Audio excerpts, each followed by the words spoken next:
Baik. Oke.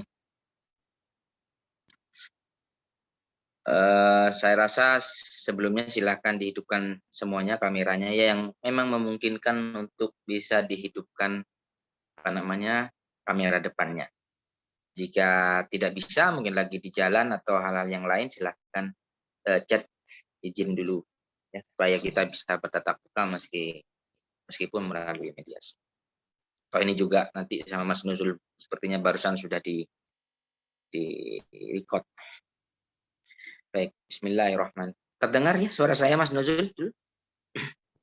Jelas, Pak. Sama Alvis ada? Terdengar Alvis? Ya, baik. Bismillahirrahmanirrahim. Assalamualaikum warahmatullahi wabarakatuh. Alhamdulillah hari ini saya kembali lagi di tanggal 25 April 2022. Saya hadir kembali untuk melanjutkan materi kuliah pendidikan kewarganegaraan ya, PKN. Izin nur lagi, oke. Izin off karena nggak stabil, oke. Sepanjang masih bisa mengikuti tidak apa-apa jika memang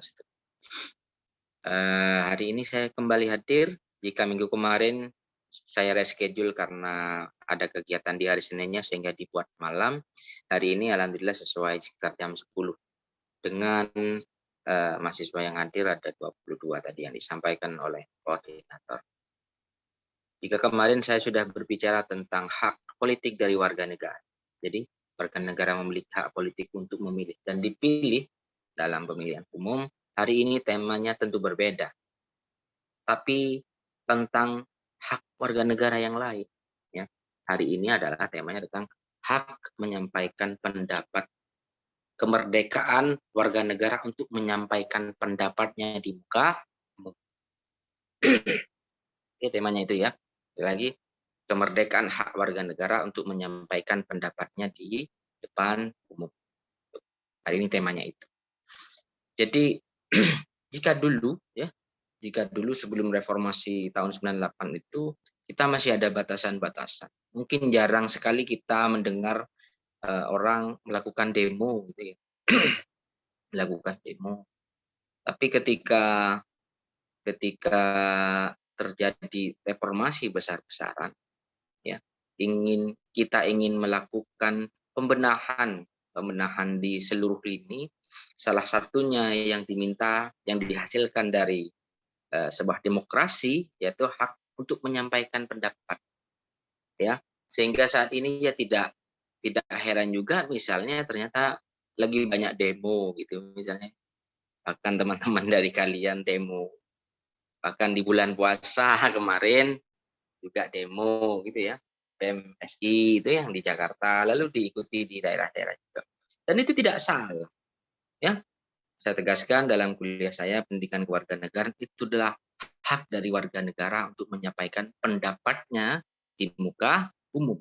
Ya, itu sudah ada ketentuannya. Bahkan ketika terjadi reformasi tahun 1998 muncul undang-undang tersendiri khusus yang menangani tentang hak dari warga negara untuk menyampaikan pendapatnya, yakni Undang-Undang Nomor 9 tahun 1999 yang judulnya tentang kemerdekaan menyampaikan pendapat di muka umum. Kira-kira itu.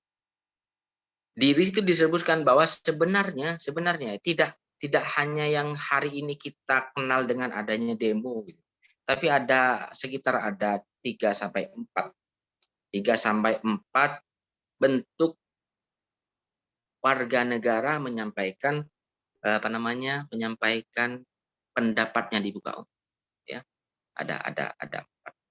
Yang pertama memang yang paling terkenal di antara kita sering terdengar adalah yang disebut dengan unjuk rasa atau demonstrasi. Itu yang pertama yang paling sering. Ayo ikut demo. Demo apa? Demo minyak goreng misalnya gitu. Ayo ikut demo apa? Demo priorisasi masa jabatan presiden. Ayo ikut demo tentang apa? Tentang lingkungan misalnya di Pemda dan lain-lain. Itu yang paling sering kita dengar, unjuk rasa atau demonstrasi.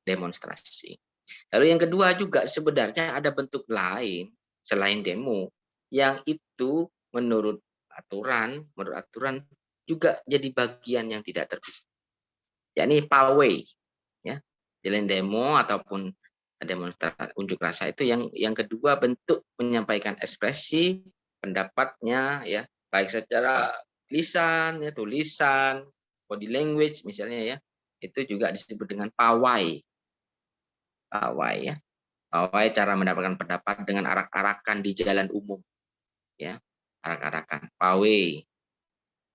Pawai apa gitu, tapi intinya menyampaikan pendapat itu juga salah satu hak warga negara. Lalu yang ketiga adalah rapat umum, itu pertemuan terbuka yang sifatnya menyampaikan pendapat tertentu yang dibuat tema rapat terbuka, tapi ingin menyampaikan pendapatnya, unek-uneknya ketika tertentu. Itu juga dalam kategori konteks kebebasan atau kemerdekaan warga negara untuk menyampaikan menyampaikan pendapatnya. Lalu sebenarnya apakah ketika kita sudah hak warga negara ini, ya, oke, karena lagi berjalan Miftah, oke. Ketika sudah punya hak warga negara lalu bebas sebebas-bebasnya. Lalu ketika ada undang-undang khusus bahkan untuk menyampaikan pendapat lalu kita nggak diatur, nyatanya harus diatur, ya, nyatanya harus diatur. Jadi untuk menyampaikan pendapat di depan umum itu ada dua kategori, Mas Nuzul, ya. Ada dong. Yang pertama kategori menyampaikan pendapat yang sifatnya tertutup, yang sifatnya terbuka.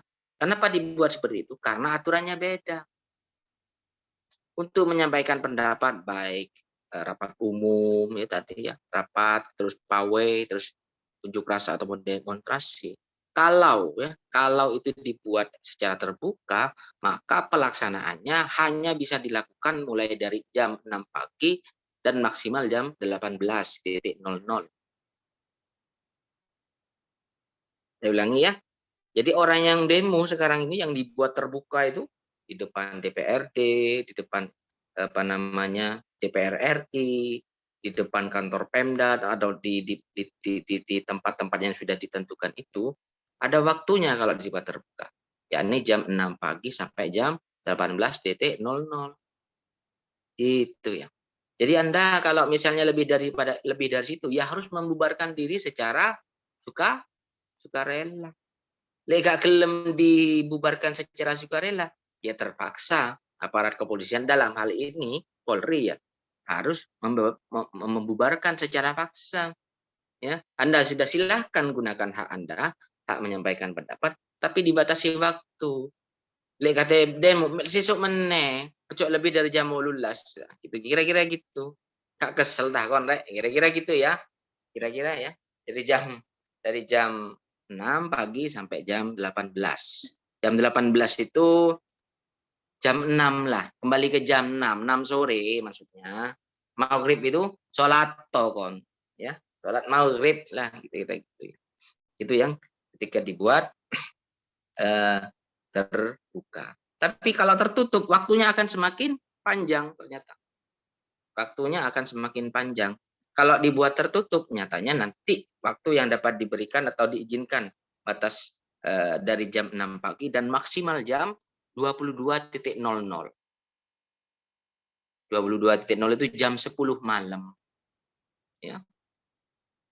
Balik kon jam 10, kosanmu itu ditutup. Kosan gak iso balik, awakmu kate turun endi, ya. Berarti sebelum jam 10 sudah membubarkan diri, tapi sifatnya yang bersifat apa tadi saya bilang tertutup. Kalau yang terbuka sampai jam 18.00, ya, sampai 18.00. Lalu untuk menggunakan hak kewarganegaraan itu ada beberapa hal yang harus diperhatikan. Ada hal yang pertama, ya, harus ada koordinator aksinya dulu atau korlap gitu, ya. Koordinator lapangan, koordinator aksi gitu, ya. Nah, selanjutnya koordinator aksi itu yang akan harus memberikan pemberitahuan tertulis ke kepolisian bahwa Pak, besok hari tanggal sekian, jam sekian, saya akan mengadakan aksi demonstrasi atau unjuk rasa misalnya di depan pemerintah daerah Pemda ini misalnya. Jumlahnya sekitar 500 orang, Pak. Misalnya. Sekitar 1.000 orang, Pak, gitu. Itu. Kenapa itu harus dibuat seperti itu? Supaya kepolisiannya bisa jaga-jaga. Ya, 1.000 orang nanti akan disiapkan personel yang memungkinkan untuk membantu keamanan menyampaikan pendapat di depan umum itu sekian misalnya. 2.000 sekian ya. Jadi harus jujur ya. Harus disampaikan sebelumnya dan paling lambat 3 kali 24 jam sebelum pelaksanaan. Misalnya hari ini tanggal 25 nih, 3 hari sebelumnya harus sudah ngasih pemberitahuan. Tapi bukan izin loh ya, bukan izin, pemberitahuan. Lalu memperhatikan hak-hak orang lain juga ya, tidak melanggar norma agama dan seterusnya.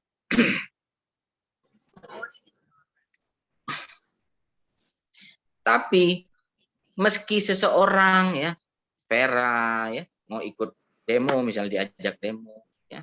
Mas Iwan Saputra mau diajak demo ya.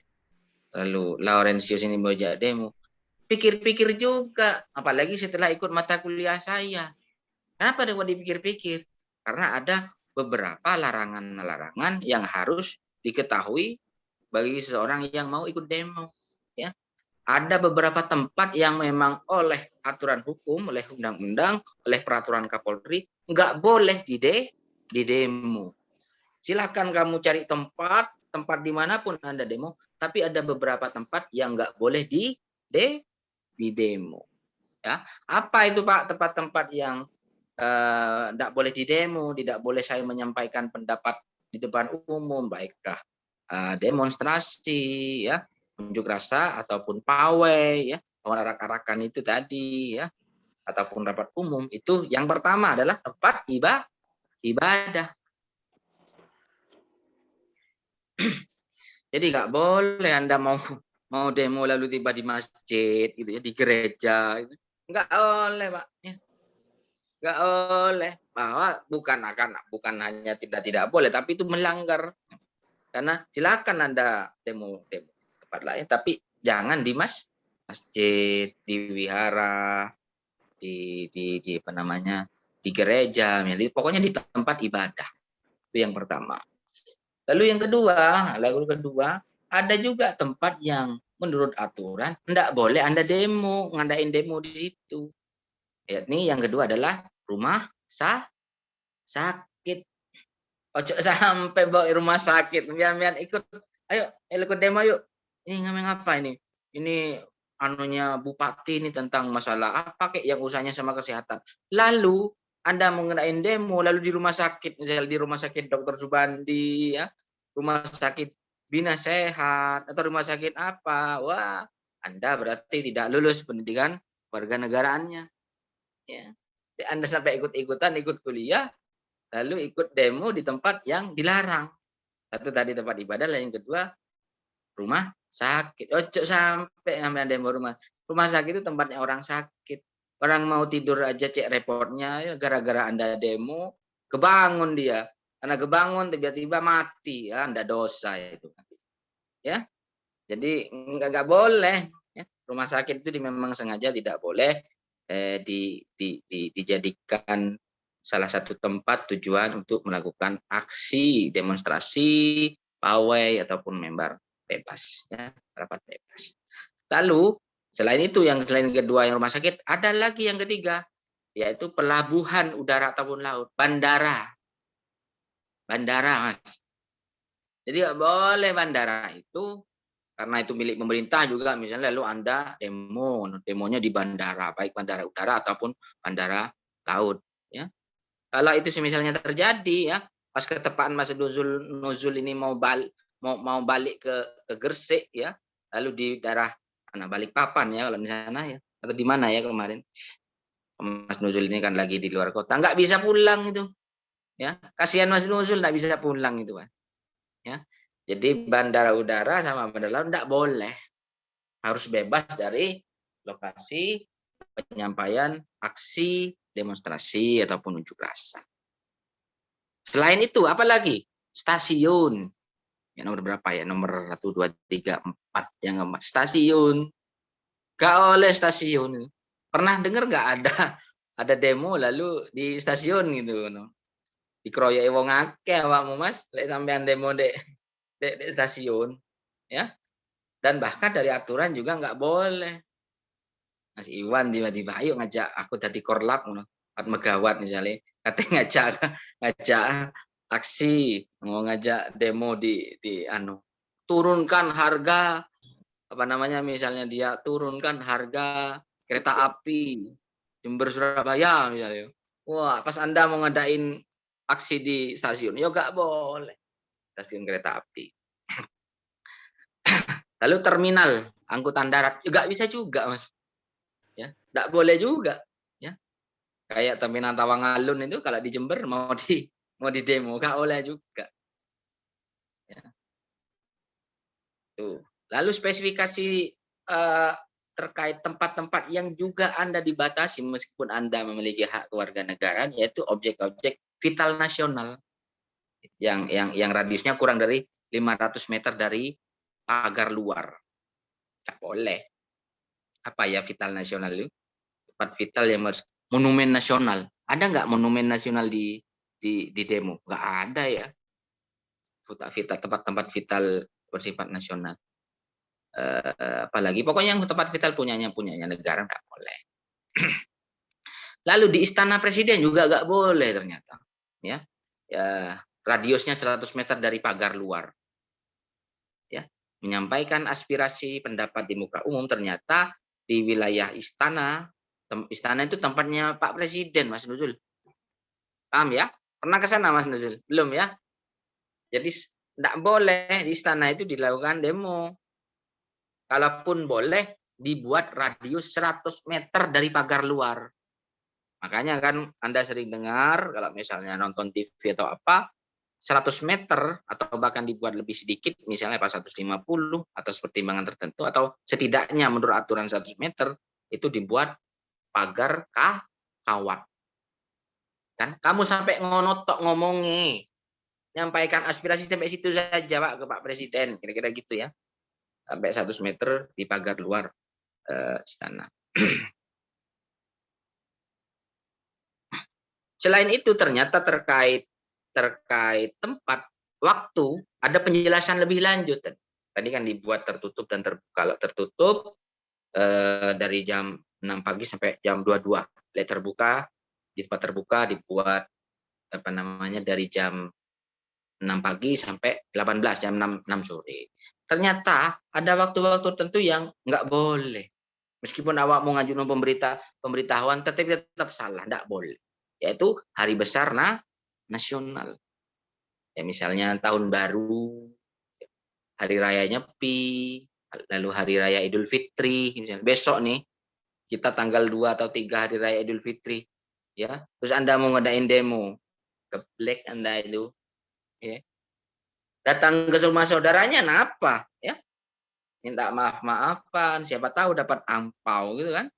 Nah, kok mau repot-repot mau ikut demo. Di luar itu udah apa-apa demonya. Ya, di luar itu udah apa-apa. Setelah hari raya dapat seminggu misalnya kayak gitu. Jangan pas hari rayanya, Pak. Itu ya. 1 Muharram, misalnya hari Waisak, lalu harinya wafat Isa Al-Masih, hari raya Nyepi, Isra Mi'raj misalnya. Itu enggak boleh, Mas. Enggak boleh dilakukan di waktu yang sudah ditentukan. Saya rasa mungkin itu ya. Beberapa pengantar saya, tema saya mengenai hak warga negara untuk menyampaikan pendapat di muka umum dengan beberapa kriteria apa yang boleh dilakukan, apa yang tidak boleh dilakukan. Sebelum dilakukan Anda harus berbuat apa. Kan sudah saya sampaikan tadi, harus menyampaikan apa namanya, pemberitahuan, bukan ide ya, pemberitahuan kepada kepolisian bahwa saya akan mengadakan aksi tanggal sekian dan ada waktunya 3 kali 24 sebelum itu bisa ya. Dan saya itu kita hari ini kita akan masuk setelah ini masuk ke diskusi deh. Silakan. Jika ada. Saya, Pak. Oke, Mas Nuzul silakan. Oh, bagus kameranya Mas Nuzul ini. Pakai kamera apa ini? Enggak, view-nya lagi bagus. Gimana? Ayo tanya Jadi apa? saya ingin bertanya tentang, tadi kan Bapak sudah menjelaskan panjang lebar mengenai demo dan PAW. Di sini saya ingin bertanya tentang eh, pendapat atau kritikan seseorang di media sosial. Itu kan bagian Hmm. pendapat depan publish juga ya Pak, tapi kan tidak secara tatap muka, tetap melainkan komen Ya. melewat video atau postingan. Jadi Hmm. kan pemerintah sempat dulu tuh membuat undang-undang ITE itu supaya Ya. tujuannya kan untuk membuat kita sadar cara menggunakan sosial media dengan baik. Tapi Betul. semakin ke sini seolah-olah undang-undang itu untuk melindungi pemerintah, untuk melindungi orang-orang yang berkecimpung di dunia politik kayak gitu, Pak. Jadi kayak kita tuh ngomen sedikit jadi sasaran, ngomen sedikit jadi tersangka gitu. Jadi sebenarnya itu salah kita atau undang-undang memang tujuannya untuk melindungi pemerintah. Yang kedua, Ya. bagaimana cara kita untuk menggunakan atau yang melakukan sosial media sesuai dengan undang-undang yang sudah ditetapkan oleh pemerintah. Itu aja sih, Pak. Terima kasih. Baik, langsung saya jawab ya. Saya jawab. Memang benar, Mas Nuzul. Ternyata untuk menyampaikan pendapat, ekspresi itu pada akhirnya dalam perkembangan zaman juga bisa disampaikan melalui lisan, melalui tulisan, melalui komen, melalui video. Yang itu tidak dibuat secara terbuka seperti awalnya kita menyampaikan pendapat. Ya, sehingga pada akhirnya kok dirasa butuh undang-undang mengenai apa namanya? Itu tadi, informasi dan teknologi. ITE ya kalau tidak salah. Ya saja nih pembentukan undang-undang itu benar. Supaya orang tidak saling menyerang antara satu sama yang lain dengan menggunakan media sosial. Awalnya dibuat seperti itu. Ya. Karena dalam perkembangannya hukum itu keteteran. Izin, oke. Keteteran, Mas. Ya, keteteran. Ketika tidak pada saat itu pada zamannya SBY ya, pada zaman Bapak SBY selaku presiden sebelum Pak Jokowi saat ini, banyak orang itu dihina-hina, ya, diberikan informasi palsu melalui media-media sosial yang nggak bisa dihukum saat itu. Mana saya mau dihukum apa? Nggak ada aturannya kok. Ya, Mas Laurentius bisa saja ngomeni Vera Octavia, kamu begini, gini, lo apa? Mau nggak ada aturannya, misalnya, sehingga dibuatlah aturan. Memang ada kebutuhan hukum, bukan hanya kebutuhannya pemerintah saat itu. Kebutuhan warga negara supaya dia menggunakan media sosialnya, tapi juga terlindungi hak-haknya dia. Hak untuk tidak misalnya ditipu melalui media sosial. Hak untuk tidak dimaki-maki melalui media sosial. Hak untuk tidak diserang kehormatannya melalui media sosial. Kan kira-kira gitu pada saat. Nah, memang benar saat ini berkembang seolah-olah memang kok undang-undang ITE ini seolah-olah dijadikan tameng oleh pemerintah, ya. Jadikan tameng oleh pemerintah ketika ada orang masyarakat komen tertentu maka langsung dapat ditindaklanjuti menggunakan undang-undang ITE sehingga dia dapat dipidana dengan undang-undang ITE karena ya mengkritik pemerintah misalnya, menyampaikan hal-hal yang bersifat kritik terhadap pemerintah. Itu dalam pembahasan itu kita harus cermat juga. Antara kritik, menghina, ya, menyerang kehormatan itu beda. Saya ulangi ya, antara kritik, menghina seseorang, menyerang martabat seseorang, memberikan berita palsu atau bohong terkait seseorang atau situasi tertentu itu berbeda dengan kritik. Ya. Kritik itu terkait tentang kinerja biasanya. Benar nggak? Kritik itu tentang kinerja pemerintahan. Kan kira-kira gitu ya. Tapi kalau ternyata bentuk kritiknya dibilang, namanya tertentu, subjek hukum tertentu dibilang, lalu dia menyerang. Dia ini apa ya? Langsung menyerang kehormatannya bahwa dia ini pembohong kayak gini-gini.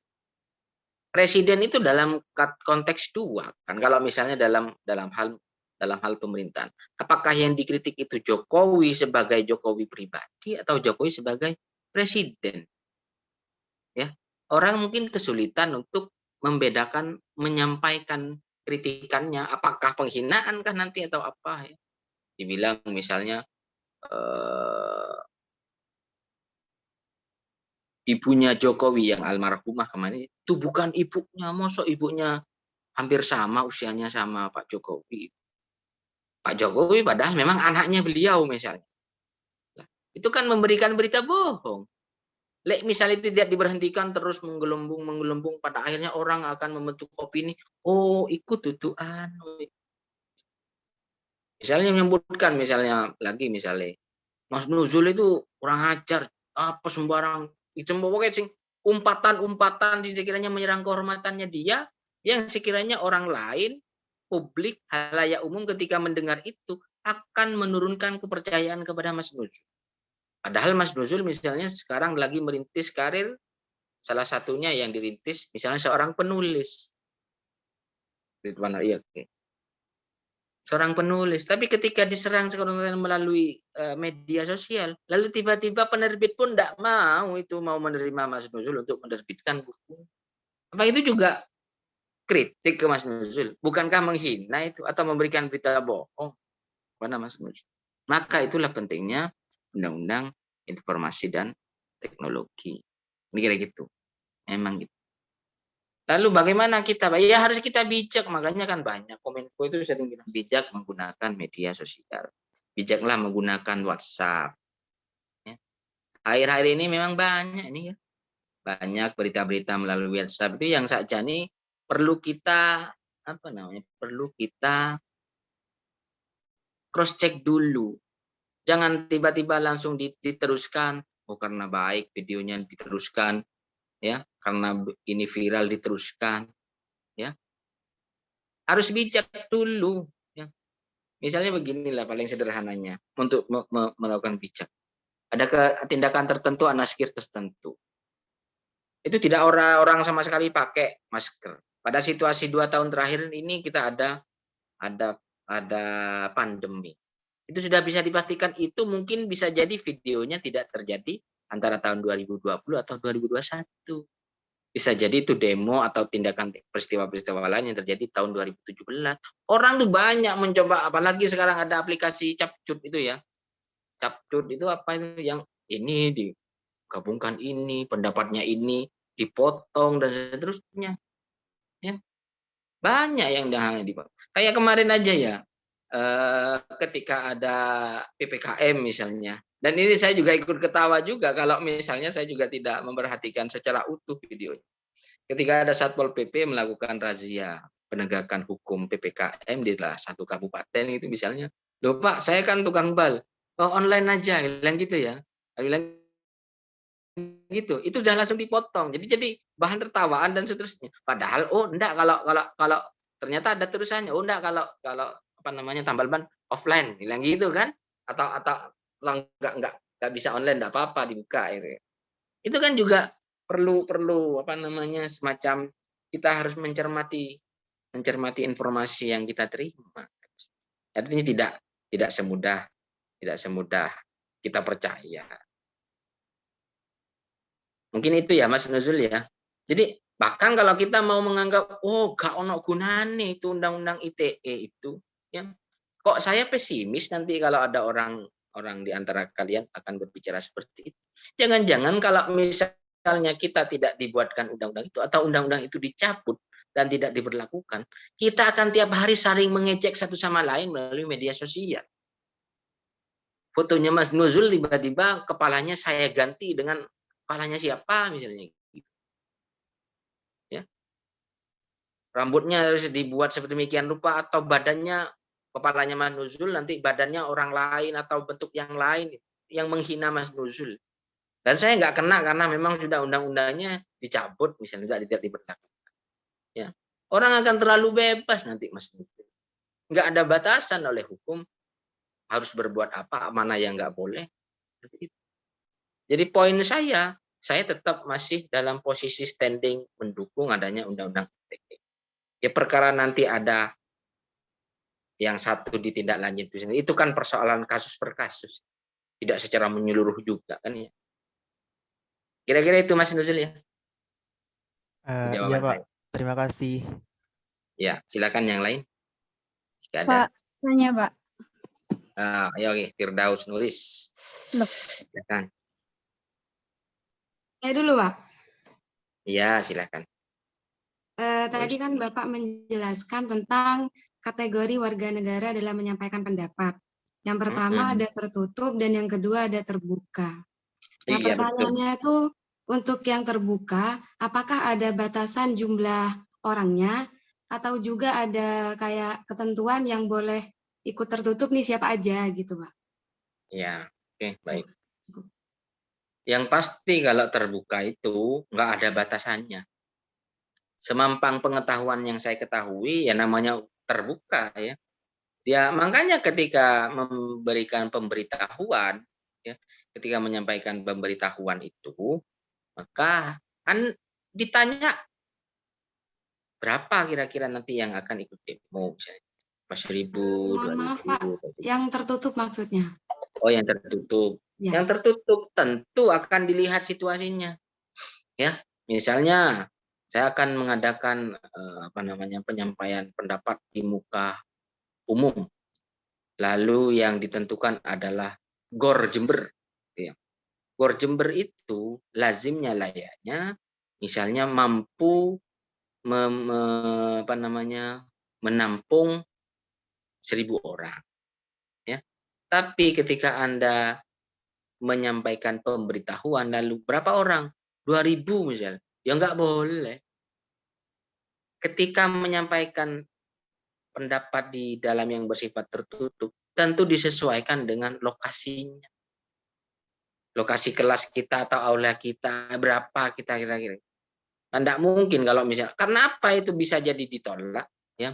Ternyata 2.000 kan bisa jadi ada kerusuhan nanti yang akan pecah. Lebih daripada apa yang ditentukan oleh atau kapasitas ruangan. Lalu lagi ada pertanyaan, apakah ada semua orang, Pak? Enggak semua orang ternyata. Ya, Firdaus. Anak kecil itu enggak boleh, Pak.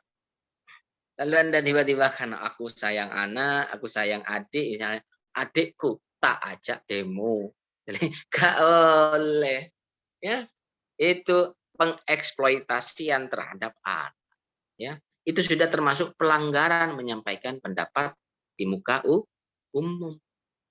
Ya, makanya tidak boleh anak itu dibawa untuk apalagi misalnya anaknya disuruh pegang pamflet misalnya, kasih tulisan harga minyak goreng mahal Pak, misalnya apa disuruh pegang, ini enggak boleh supaya viral tahu. Ya enggak boleh, itu kena bahkan itu. Anda mengeksploitasi anak ya, dan tidak memenuhi syarat-syarat penyampaian aspirasi di muka umum. Gitu ya. Jadi kalau anak kecil meskipun apa ya titip nodisik misalnya sampean punya adik atau apa, kalaupun Anda perlu menyampaikan pendapat di muka umum misalnya ya jadi didikan dulu cok di gopo. Sakno panas lah misalnya di demo-demo di luar kira-kira gitu ya Firdausi ya. Ya Pak, baik, terima kasih. Saya rasa itu jawaban saya. Mungkin ada yang lain?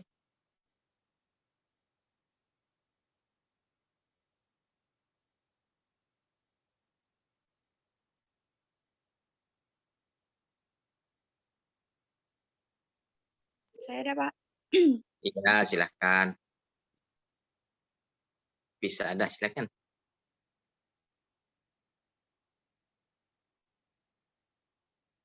Anu kena suaranya enggak kena ya.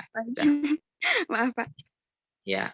Hanya kalau demo itu kan sering terjadi itu Pak, kericuhan, bentrok gitu, bahkan sampai merusak fasilitas pemerintah gitu, Pak. Pernah di Jakarta dulu sampai terminal gitu sampai kebakar gitu, Pak. Nah, pertanyaannya itu nanti itu siapa yang bertanggung jawab, Pak? Apa dari pihak demonstrasi atau dari pemerintah sendiri yang gitu, Pak? Makasih. Iya, iya, iya. Oke, kalau sampai ada pengerusakan terhadap fasilitas umum itu kan sudah pidana. Bukan lagi persoalan menyampaikan pendapat umum hak warga negara, haknya tidak apa-apa. Tapi kalau sampai merusak, ya, maka ada pidana. Ada pasal-pasal dalam KUHP yang dapat dikenakan. Misalnya saja contoh, Anda bawa bendera nih, ya, bendera Indonesia atau lambang, ya, itu ada pasalnya di dalam KUHP sekitar 154. Lalu Anda tiba-tiba Anda bawa benderanya lalu dirusak, dibakar. Itu kan penghinaan terhadap negara. Siapa yang ngebakar, siapa yang ini, kan sudah kena itu sudah atas pasal-pasal dalam KUHP misalnya. Lalu bendera pun, ya Anda harus belajar tentang undang-undang tentang lambang negara. Yang dikatakan bendera itu yang seperti apa? Ada ukurannya, Alvis. Ya, ukuran yang sesuai dapat dikategorikan sebagai bendera, kira-kira gitu ya. Ada ukurannya. Nanti kalau kita cek lagi undang-undangnya. Sepertinya kalau tidak salah dapat dikatakan bendera itu kalau ukurannya 3 meter kali 3 meter. Di bawah itu maka tidak dianggap sebagai bendera resmi, kan kira-kira 3 meter kali 3 meter. Dicek lagi lah, nanti Anda download undang-undang tentang bendera dan lambang negara ya. Itu berapa bisa dikatakan bendera. Sehingga bendera itu menjadi simbol ketika kita ada agenda bulu tangkis menang tuh apa kan biasanya dinaikkan itu ya. Itu ada spesifikasinya, hanya sekedar bendera yang kecil itu, kalau bendera kecil tidak ada masalah. Itu misalnya. Lalu misalnya menyampaikan pendapat lalu menodai agama tertentu misalnya. Itu ada pasal sendiri juga di dalam KUHP. Ya, batasan-batasan menyampaikan aspirasinya, ya. Lalu menyampaikan pendapat atau tulisan, orasi yang sifatnya menghasut misalnya. Kawan-kawan, itu misalnya ya. Misalnya Vera Octavia jadi oratornya nih misalnya. Nih habis ini nih terminal bakar ya gitu ya. Wah, Anda yang kena duluan. Habis ini ya rumahnya Laurentius itu dibakar ya misalnya. Enggak boleh gitu. Yang bersifat menghasut ya, menghasut itu juga ada apa namanya? Ada ketentuan dalam pidananya yang dapat dipidana ya. Lalu nanti menjadi tanggung jawab siapa secara material ya, yang terjadi adalah pemerintah. Pemerintah suatu saat nanti yang akan membenerin, misalnya ada halte terminal ikut dibakar gara-gara oratornya Vera misalnya lo ya. Misal enggak boleh baper. Hanya misal. Misal, ya tetap pemerintah sing benar. Tapi orangnya kena pidana. Baik oratornya, baik yang ikut-ikutan misalnya ya. Ya. Mas Iwan Saputra tiba-tiba meskipun pakai songkok kayak gitu ya. Terus ayo ayo. Gak kena ayo tiba-tiba mau ikut-ikutan karena oratornya bilang kayak gitu. Nggak boleh. Oratornya aja menghasut nggak boleh, malah sampai dilakukan. Nggak sampai kejadian aja udah bisa kena, apalagi sampai kejadian. Ya menghasut. Itu kira-kira itu ya. yang bisa saya sampaikan ya, Vera ya. Jadi yang pertama ada aturan pidananya. Hal yang disampaikan pun terbatas, ya nggak boleh menyinggung agama orang lain, tiba-tiba mau menodai agama lain, oratornya menyampaikan nggak boleh juga. Ya, lalu menghasut, lalu merusak fasilitas ataupun bendera, bahkan membawa senjata ini juga nggak boleh. Ngapain demo atau mau nyari kekiran misalnya ya. Kan banyak ya. Kan demo-demo sekarang memang luar biasa, kadang ternyata kedapatan ada yang bawa itu ya apa namanya rantai sepeda itu. Mau buat apa kira-kira demo? Apa media apa yang kira-kira mau digunakan itu. Atau mungkin rantai lagi mahal Pak gitu ya, dijadikan bentuk apa namanya kayak pagelaran itu ya nggak mungkin. Kalau bawa batu misalnya, ya apa batunya itu? Buat tawuran, Pak. Ya itu, nah ya misalnya awalnya sudah niatnya salah, ya insya Allah salah tidak. Menyampaikan pendapatnya tidak salah. Tapi kalau caranya Anda salah, ya Anda salah. Ya. Lalu tiba-tiba niat aku tak gowo batu buat nyawat polisinya atau merusak tempat umum, ya wis tidak boleh, itu sudah salah. Batasan-batasannya tidak boleh dilakukan. Iya lek sing disawat bener ke situ, lek misalnya disawat kena temannya sendiri. Ya kan? Tak dosa berkali-kali Anda. Oke, itu. Barangkali ada satu kali lagi pertanyaan sebelum saya tutup. Satu kali lagi, siapa? Inada? Banyak Bang. Iya. Siapa? Ada? Nur Afifah ini. Iya Pak. Iya, silakan. Kedengeran Pak, soalnya nggak ada jaringan sama sekali. Terdengar. Alhamdulillah terdengar. Ya, sebelumnya Assalamualaikum warahmatullahi wabarakatuh. Waalaikumsalam warahmatullahi wabarakatuh. Sesuai dengan yang dijelaskan Bapak, yang dipaparkan Bapak barusan mengenai bagaimana kita akan melakukan suatu aksi, yaitu kita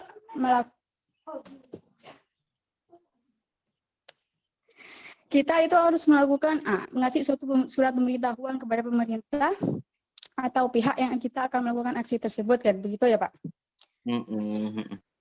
Kurang lebihnya biar kita, dan juga bagaimana berapa orang yang akan aksi, biar pihak-pihak yang akan melindungi mungkin juga harus disiapkan juga kan barusan, begitu ya Pak. Nah, bagaimana tidak banyak ketika kita sudah melakukan suatu aksi itu dari pihak-pihak intel atau pihak-pihak Polri, polisi dan semacamnya dan saudara-saudaranya itu, ketika kita meluapkan ingin menganukan yang namanya menuntut keadilannya kita, malah kita itu di sana malah yang diserang brutal kan Pak, ada gak banyak, tidak sedikit kan Pak. Gimana diulangi? Tidak sedikit kan Pak dari pihak intel yang menyerang kita, saat kita melakukan aksi tersebut itu dengan tindakan brutal, bahkan tidak sedikit juga, itu banyak yang luka parah dan semacamnya dari pihak yang melakukan aksi tersebut Pak. Nah, ya. Itu bagaimana Pak? Terima kasih. Ya, oke. Bahkan begini ya, dalam undang-undang saya sebutkan di awal, Undang-Undang 9 tahun 98 itu ada kewajiban bagi setiap 100 orang ya peserta unjuk rasa atau demonstrasi itu harus ada sampai dengan 5 orang koordinator penanggung jawab.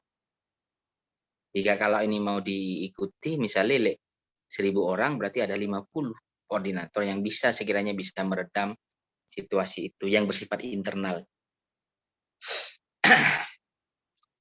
Begini ya, ini kan kasuistis pertanyaannya yang bersifat kasuistis ya, juga saya tidak bisa menjawab secara detail persoalan yang bersifat kasuistis. Tapi kejadiannya begini, apakah benar Pak ada ternyata pemukulan atau tindakan-tindakan kekerasan dari kepolisian yang dilakukan oleh kepolisian kepada pendemo? Nyatanya ada. Tapi bagi mereka kan dievaluasi. Jadi polisi itu punya propam, punya pimpinan, dievaluasi. Kalau memang ternyata salah, maka polisinya ya petugas yang sedang bertanggung jawab mengamankan acara demonstrasi atau menyampaikan pendapat itu juga kena sanksi. Tapi kita melihatnya kadang kita melihatnya di satu sisi kayak gitu ya. Melihatnya di satu sisi. Kalau kita melihat dari berbagai macam sisi, mungkin tidak ya. Tiba-tiba kepolisian atau pengaman itu lalu tiba-tiba mukuli siapa gitu ya yang ikut demo. Tiba-tiba secara ada apa-apa, gak ada angin, gak ada hutan ya. Tiba-tiba mukuli manggil satu nih. Saya rasa kalaupun ada sangat kecil ya, seandainya ada, tapi makanya saya tidak bisa pastikan. Yang terjadi ternyata karena situasi sudah mulai memanas, lalu tiba-tiba ada demonstrasi itu disusupi oleh provokator-provokator tertentu. Yang tiba-tiba misalnya di tengah-tengah kerumunan orang banyak itu tiba-tiba melemparkan batu misalnya ke petugas, ya, melemparkan batu ke petugas lalu kena di mulutnya petugas misalnya, sampai giginya rontok atau apalah kira-kira ya. Itu kan dilakukan oleh oknum tertentu yang ingin merusak nuansa demokrasi yang ingin dibangun, ya. Sehingga dicarilah orang yang itu tadi. Ya, untuk memastikan kan juga nggak bisa secara sing endi, kan juga nggak ada bukti. Makanya mungkin yang tampak saja saat itu oleh polisiannya yang dikira memenuhi atau lagak-lagaknya koyo iki singan membuat provokator misalnya. Itu yang dipegang, lalu mungkin karena emosinya sama-sama masa-masa masih anak muda, ya, terkadang juga dipukul duluan atau memukul duluan sehingga terjadi saling pukul. Ya. Cuman yang pasti dalam peraturan Kapolri yang terbaru kalau tidak salah itu dalam pengamanan itu tidak boleh membawa senjata api, ya, tidak boleh bawa senjata api yang bersifat mematikan, tidak boleh. Itu ya pertanyaannya barusan ya. Jadi saya rasa tidak tiba-tiba langsung Nurul Afifah lalu ditarik dikepui tanpa ada situasi tertentu ya. Mungkin bisa jadi Nurul Afifah itu berada di dekatnya orang yang mukul duluan misalnya. Atau Nurul Afifah sedang berada di belakangnya orang yang nimpuk polisi pakai batu. Ya. Nimpuk pakai batu Nurul Afifah, bukan pakai roti loh ya, pakai batu misalnya. Lek pakai roti mah enak, pakai batu misalnya. Kena matanya atau kena apa. Kan sama saja nih kalau hak asasi ya sama-sama punya hak asasi. Polri kan hanya melakukan pengamanan. Ya kan? Sama-sama ingin pengamanan supaya menyampaikannya juga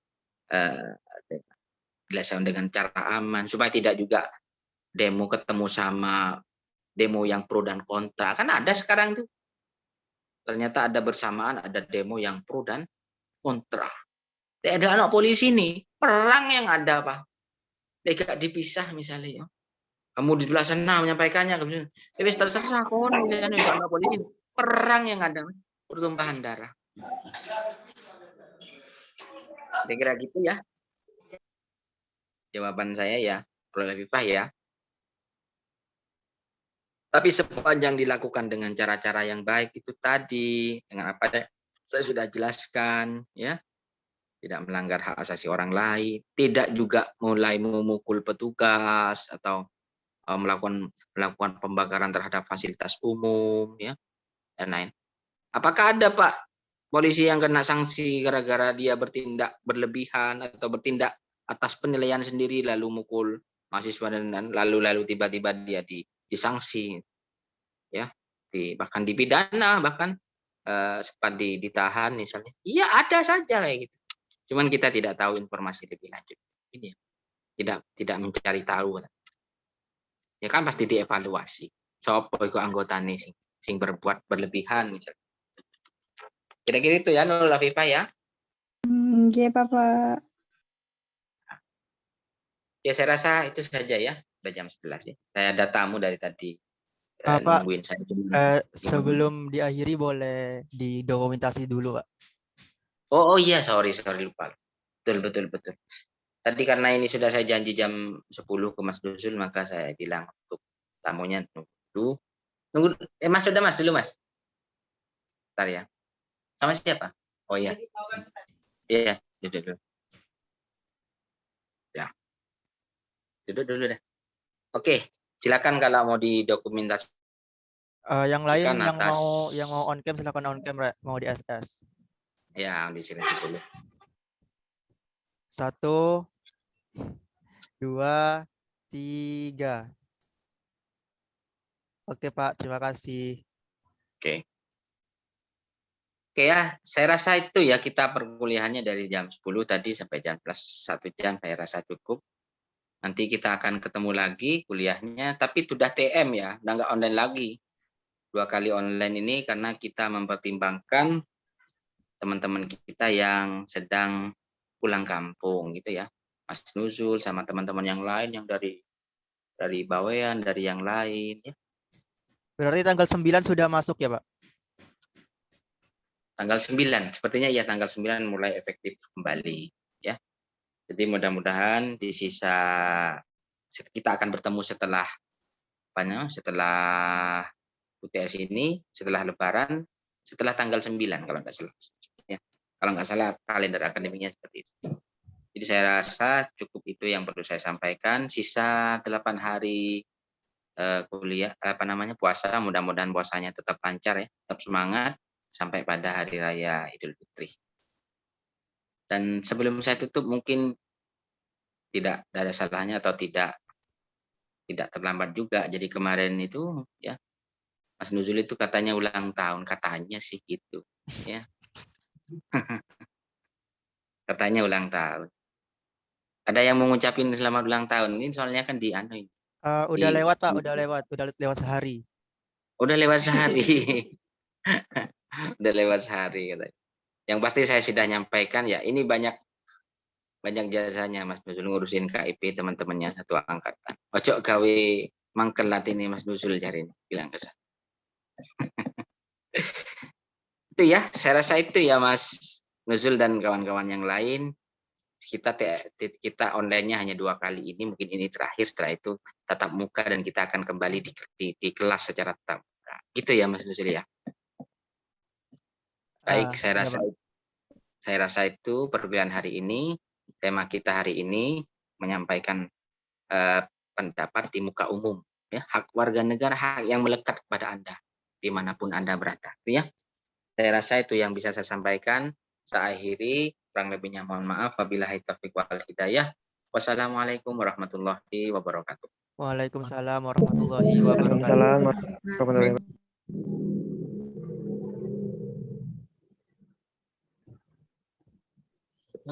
Tidur.